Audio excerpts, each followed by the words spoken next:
หนุนแต้นะครับท่านจะได้จัดทำแผนนะครับของรพสรต่อไปเรียนเชิญครับ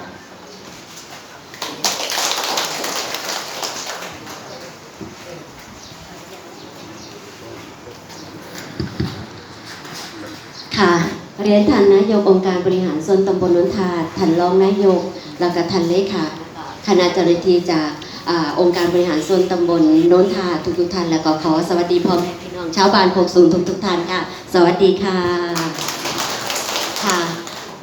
ในมื้อนี้ก็เป็นโอกาสอันดีที่ทางรพต.ได้เข้าร่วมประชุมประชาคมกับพ่อแม่กับทางอบต.โนนทาของเขานะคะมื้อนี้คุณหมอมาทั้งหมดด้วยกัน3ท่านนะคะท่านแรกก็คือคุณหมอหนุ่ยนางสาวอัญชนาห้าวจันทึกเนาะค่ะเป็นนักวิชาการสาธารณสุขเนาะค่ะเนาะคนที่2คือหมอพึ่งเนาะค่ะนางสาวกมลชนกชูเมืองเนาะค่ะเนาะเป็นนักวิชาการทันตสาธารณสุขเนาะค่ะเป็นหมอฟันที่ดูแลเรื่องฟันเนาะค่ะเนาะซึ่งม้ามือนีก็คือในเรื่องของการจัดทำแผนเนื่องจากว่าในส่วนหนึ่งทางโรงพยาบาลส่งเสริมสุขภาพบ้านโนนแต่ของเฮาเนาะค่ะได้ย้ายสังกัดมาอยู่กระทรวงมหาดไทยในสังกัดองค์การบริหารส่วนจังหวัดขอนแก่นตะกอนหมออยู่กระทรวงย้ายมาย้อนอย่างค่ะมาด้วยการกระจายอำนาจและการบริหารจัดการงบประมาณต่างๆที่จะดูแลพี่น้อง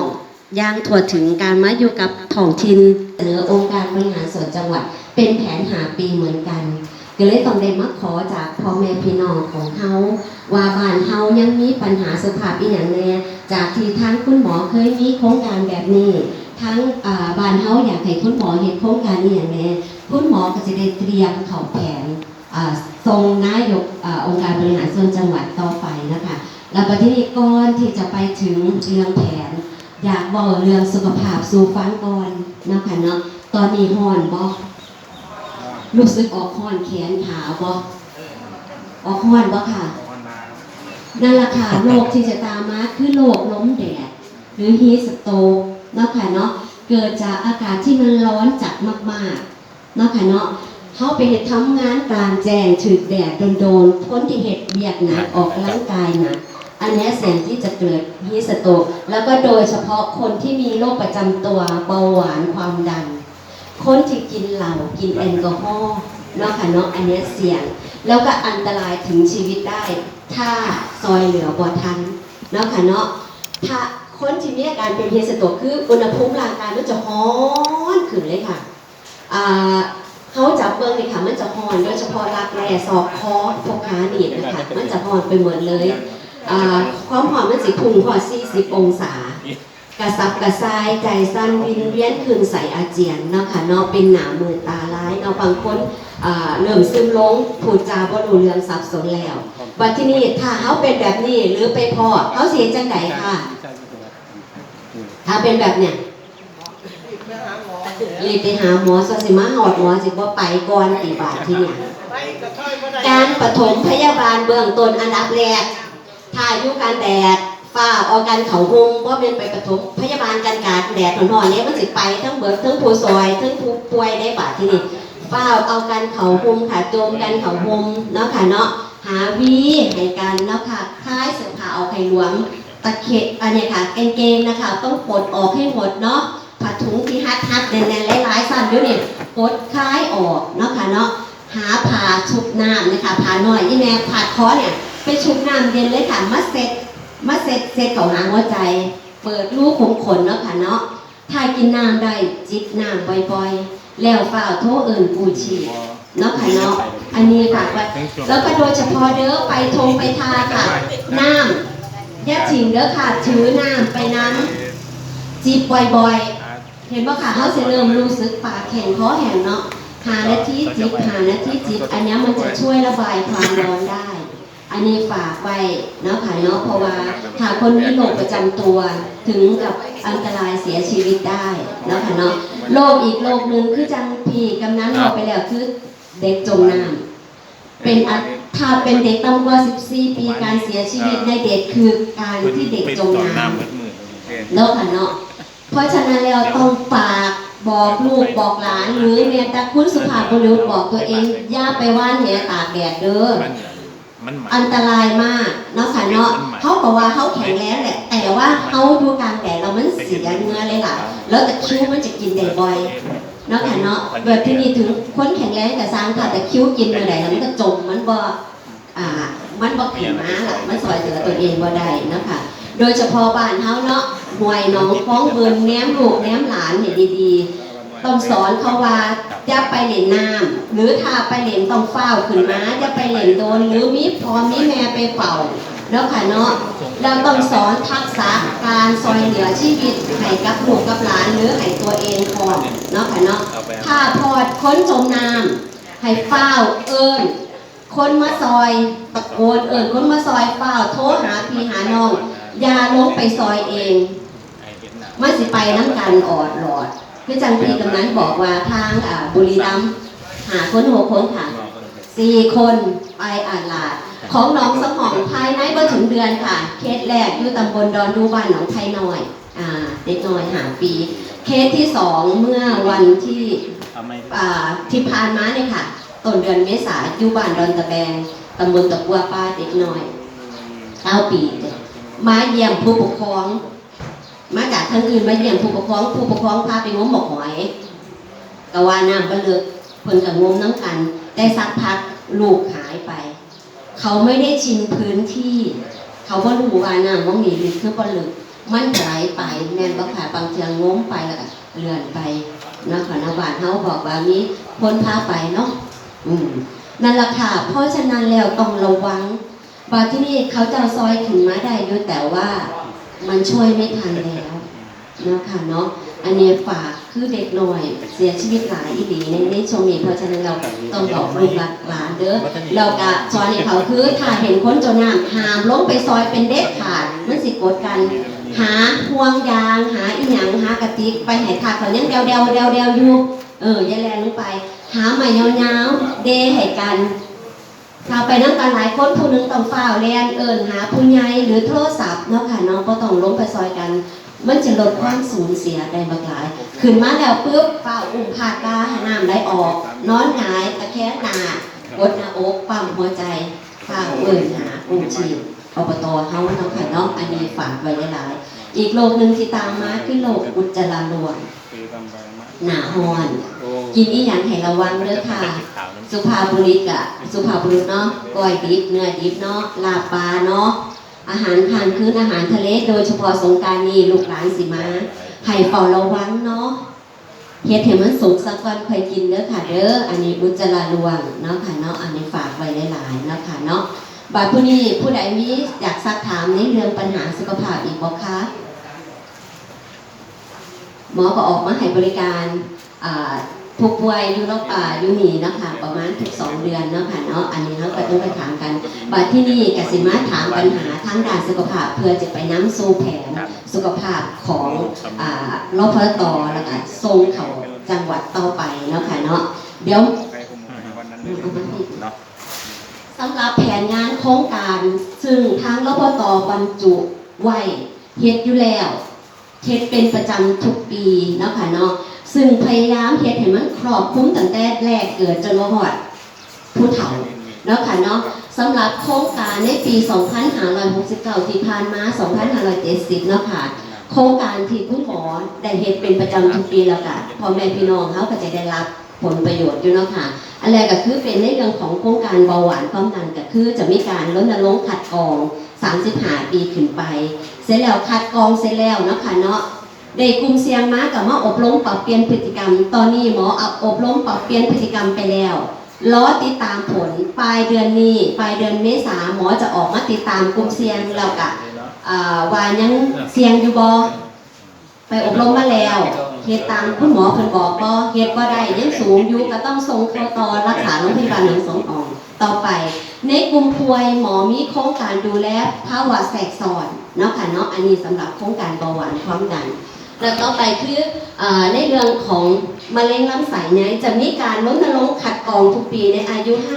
50-70 ปีโดยการตรวจอุจจาระเนาะค่ะเนาะตรวจ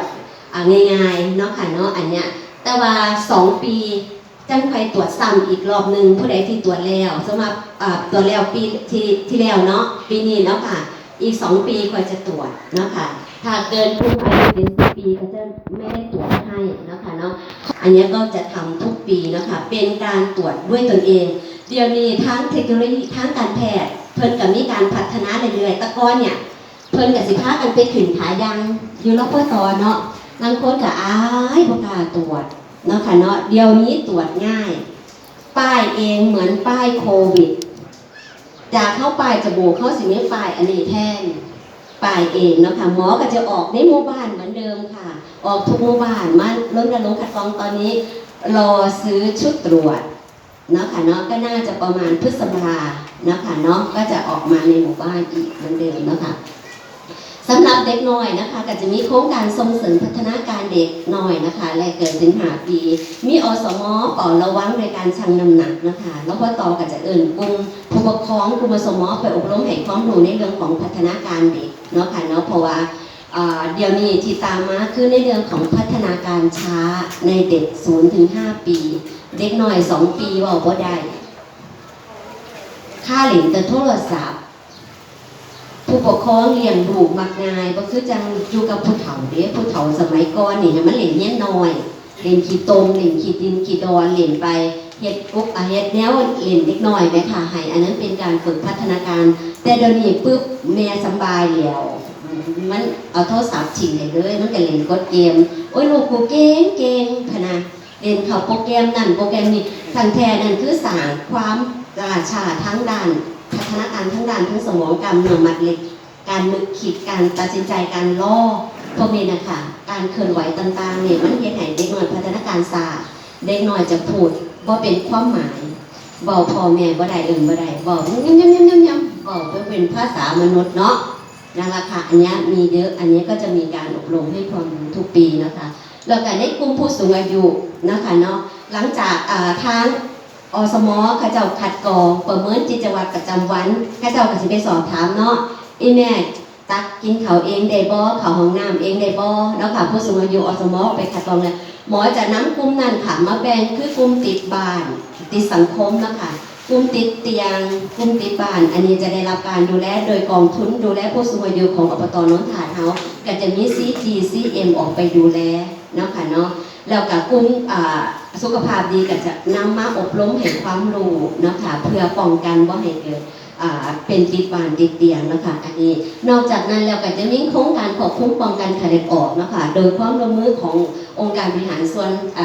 ตำบลของเฮานะคะโดยกองทุนของเฮาเนี่ยละเรื่องของการป้องกันทำให้การระบาดทั้งอบต.เพิ่นก็มาผลยุงเนาะค่ะให้มีไส้เบสมาให้พ่อแม่พี่น้องน้องเขาได้ใส่ป้องกันเนาะนอกจากนั้นแล้วทางอบต.ยังมีโครงการเฝ้าระวังผลิตภัณฑ์สุขภาพการใช้ยาอย่างสมเหตุสมผลเนื่องจากว่าเดี๋ยวนี้เนาะค่ะการโฆษณาในเรื่องผลิตภัณฑ์สุขภาพโฆษณาทางทีวีทางออนไลน์โทรศัพท์ขายตรงเยอะแยะมากมายผู้เฒ่าเฮาก็สิเห็นว่าป้าสื่อในรายการไหมค่ะเห็นบ่ค่ะเวลาเขาจะโทรศัพท์ไปอีแม่อยู่ทางนั้นทางนี้โทรไปซื้อกินแล้วดีฟังสุมือมันก็ซึมซับตัวบัดทีนี้อีกสักหน่อยโทรเองเด้มีเด้ค่ะ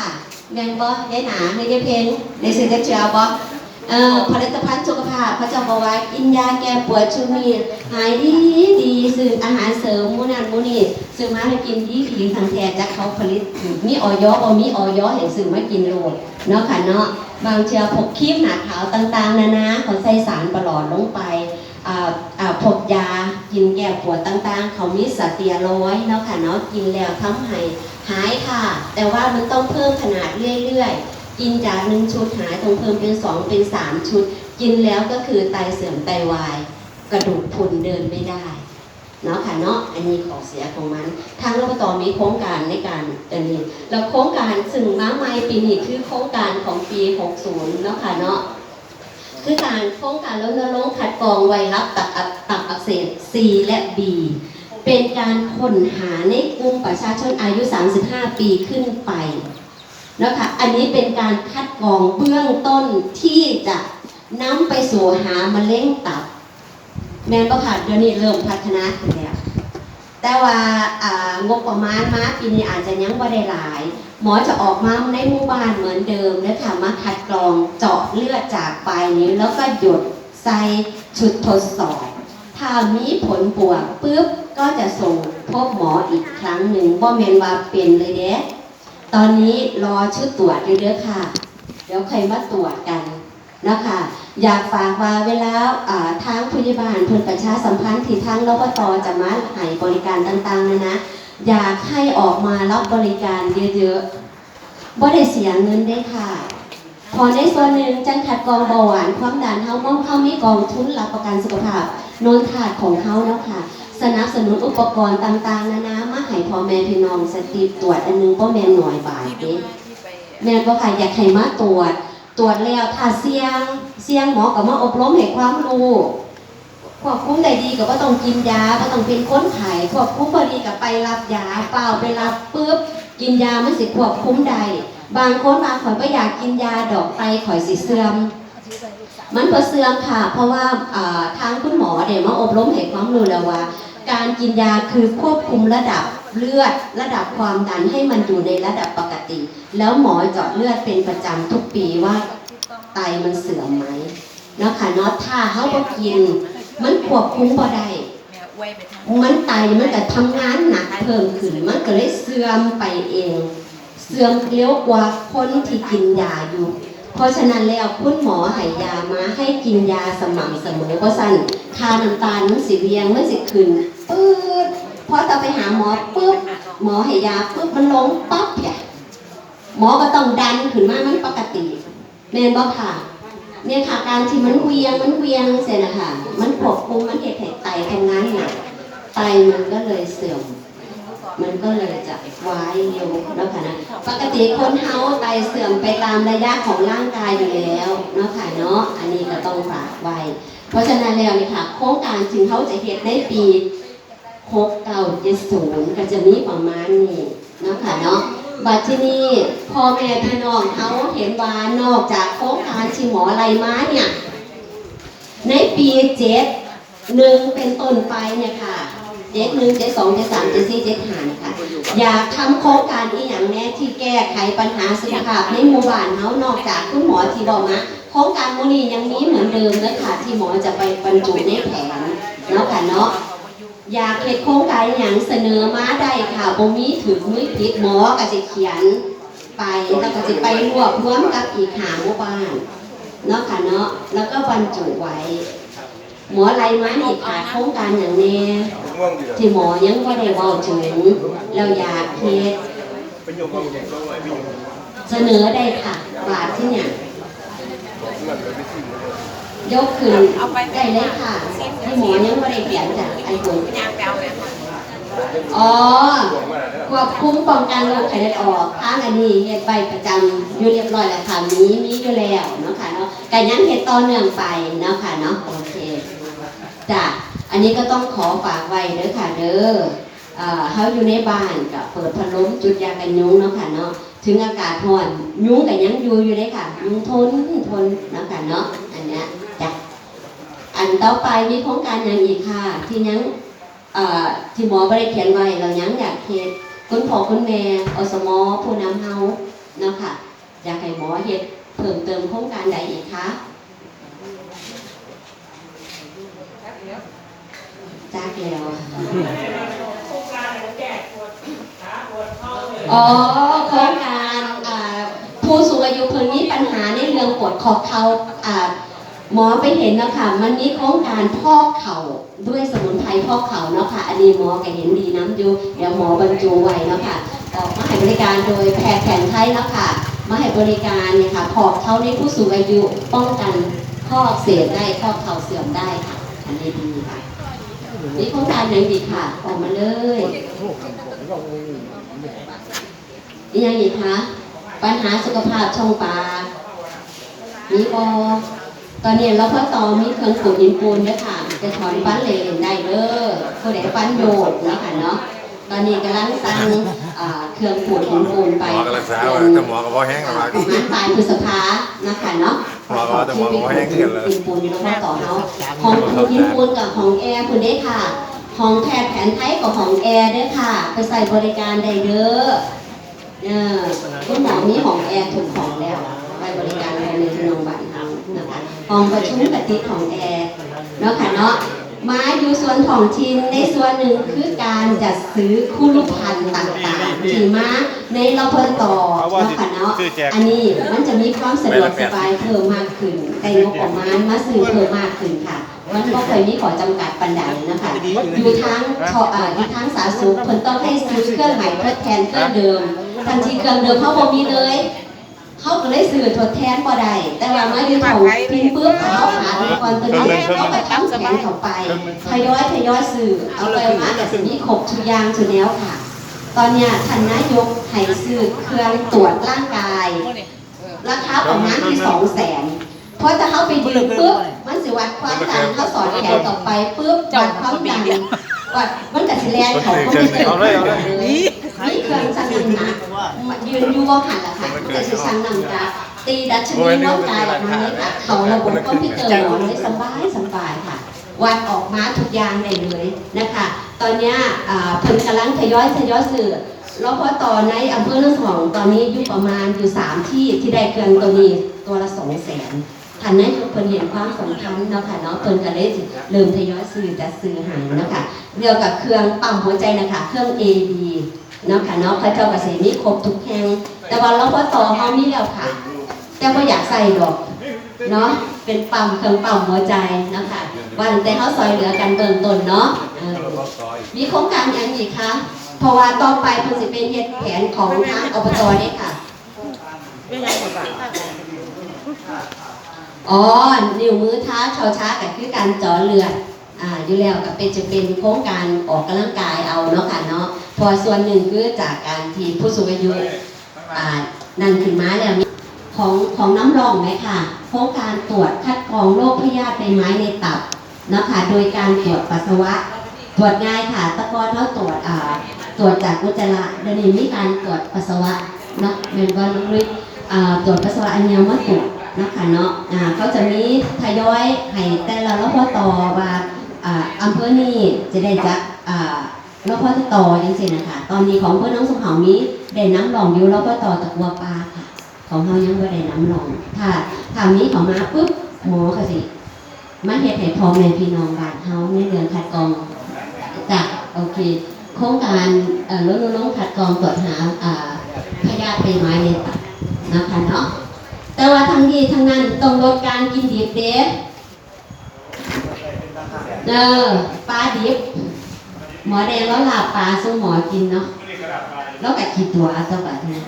เห็นแล้วมันก็ขาวจุนพูนมันสุกแล้วละเผาพะนะเปิดแซงมดแดงขันน้ำออกมันก็พุย่อยมันก็แสบกว่ากันเนาะร้องซิมดอกว่าอันที่เพิ่นเขาควายสุกแล้วอันดิบล่ะสมพ่อเพิ่นกินดิบเนาะแต่ว่าไม่ดีเด้อโอกาสเสี่ยงจะเป็นพยาธิใบไม้ในตับสูงเนาะกันเนาะการน้ำค้าออกแล้วพุย่อยแสบเส้นมดแดงแบบนี้นะคะมีโครงการนี้อย่างอีกคะตอนนี้ได้แล้ว1 2 3 4บ้านเขาอยากเฮ็ดโครงการนั้นอีกค่ะหมอจะได้บรรจุไว้ในแผนคือหาเบิ่งอยากเฮ็ดอีหยังมะเร็งลำไส้ค่ะมีอยู่แล้วค่ะก็ทำต่อเนื่องไปอายุ 50-70 ปีค่ะแต่ว่าตอนนี้คือร้อยจะซื้อชุดตรวจค่ะว่าเพิ่นสิเอาแบบใดสิให้รพต.จะซื้อเองหรืออบจ.สิสื่อมาแจกจังซี่นะคะแล้วเฮาไปเปิดเอาตอนนี้เราอุปกรณ์อย่างเดียวค่ะอุปก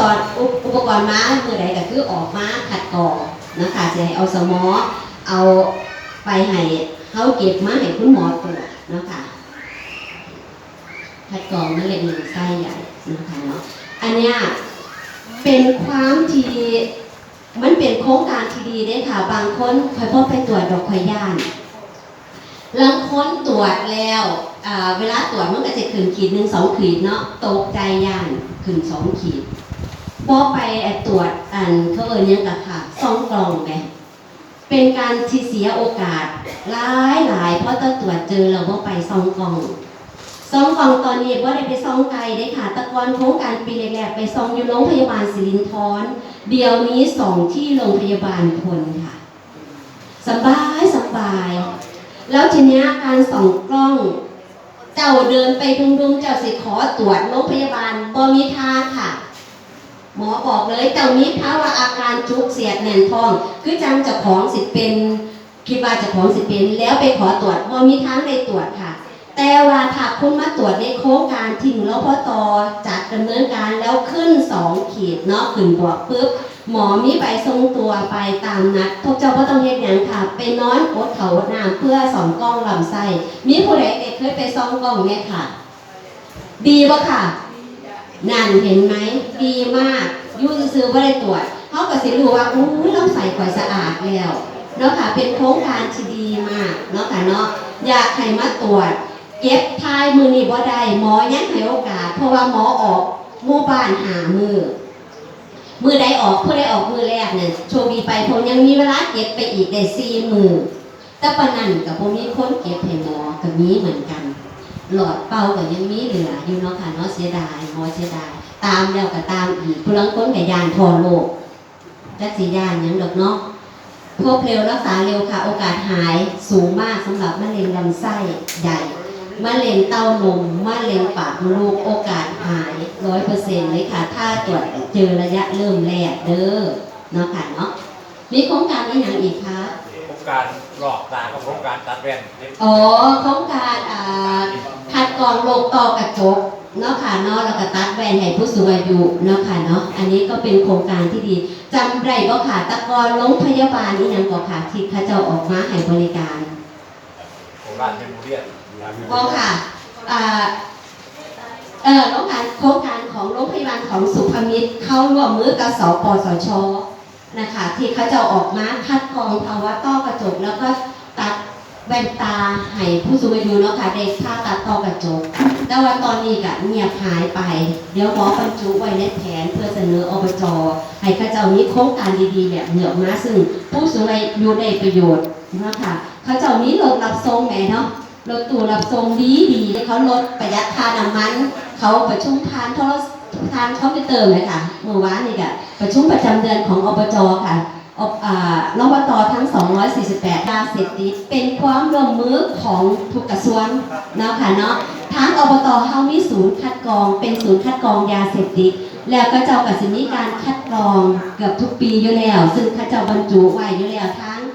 ฝ่ายปกครองรวมกับรบตจะมาคัดกรองอยู่แล้วนะคะหลังจากคัดกรองแล้วก็สิเอากลุ่มเสี่ยงนะคะกลุ่มเสี่ยงกลุ่มป่วยเป็นผู้ป่วยเนาะถ้าเพิ่นเสพเท่านี้มันจะเป็นผู้ป่วยหมอก็จะเอาเขาไปอบรมเหมือนกันค่ะก็จะได้ตั้งโครงการไว้นะคะโครงการอบรมปรับเปลี่ยนกลุ่มผู้ติดยาเสพติดแล้วก็มีการติดตามเยี่ยมบ้านเนาะค่ะเนาะซึ่งตอนนี้ก็เป็นปัญหาทุกหมู่บ้านเนาะค่ะเนาะในเรื่องของผู้ป่วยยาเสพติดเนาะค่ะเนาะเสพไปเสพมาก็เป็นเอะอะโวยวายก็ได้มีการประสานกันกับผู้ใหญ่ต่ำแล้วหอดยามาผู้ใหญ่ต่ำแล้วกับโทรมาพิดาประสานโรงพยาบาลก็ได้ประสานกันเนาะค่ะเนาะตอนนี้ในมองกับกินยาแล้วดีขึ้นอยู่เด้อค่ะมื้อนี้ไปรับยาเด้อค่ะแล้วไปรับยาตามนัดดีอยู่ตัวในก่อน ขออนุญาตเอาเสียงไปคุยหลังจากไปคุยกับหมอได้ระบายกับหมอประมาณให้ออกมาตรวจกันเยอะๆเนาะค่ะเนาะตรวจเลี้ยวรู้เลี้ยวเนาะค่ะเนาะ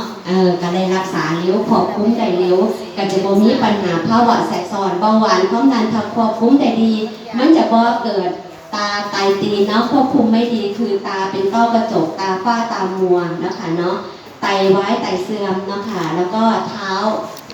แผลจากเบาหวานแล้วก็ได้ตัดขาเนาะค่ะเนาะตอนเนี้ยหมอรักษาแผลเบาหวานจากขาอยู่บ้านสว่างคือของพ่อใหญ่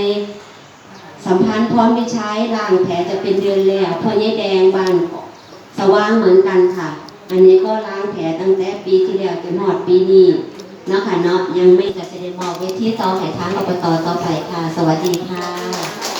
สวัสดีครับก็ขอขอบคุณนะครับทางรพสตน้องแดงท่านก็เดินทางไปบ่ายนี้ก็บ้านสว่างนะครับก็เดี๋ยวหลังจากนี้นะครับก็จะขอเวทีให้กับทางอบตนนทาตุ